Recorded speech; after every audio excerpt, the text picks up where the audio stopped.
नमस्कार. आज आम्ही वैद्यपूर पेट्रोल पंपावरती आलेलो आहे. तर या ठिकाणी शेतकऱ्याच्या कांद्याला भाव नाही. इथं शेतकऱ्याला आज तोंडावरती पावसाळ्याचे दिवस आले. इथं तरी ट्रॅक्टरला इथं डिझेल भेटत नाहीये. आता इथं 1.5 घंट्यापासून रांगा लागलेल्या होत्या.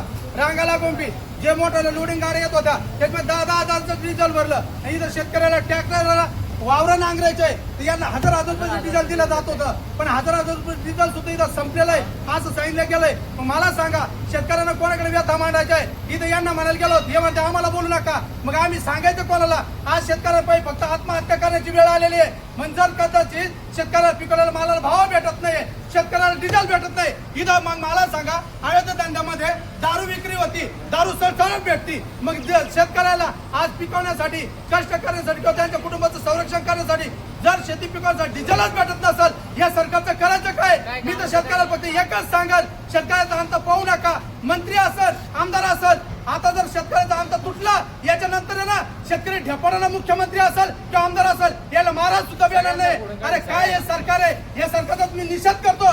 जर शेतकऱ्याला इथं शेती पिकवण्यासाठी नांगरण्यासाठी जर डिझेल भेटत नसेल या सरकारचं करायचं काय? या सरकारचं खाली मुंडक वर पास केला पाहिजे. तुम्हाला सांगतो, सांगा काय अवस्था आहे? किती वेळ बसून तुम्ही काय पंपर काय म्हणते?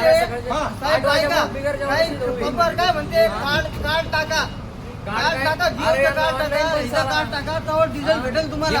स्वतः भेटेल नाही, कॅश नाही भेटेल. डिझेल बरं कॅश तुम्हाला म्हणजे आम्हाला 2,000 डिझेल टाकायचं. या सरकारचं करायचं काय? खाली मुंडक वर आणि या सरकारचं करायचं काय? खाली मुंडक वर पाय.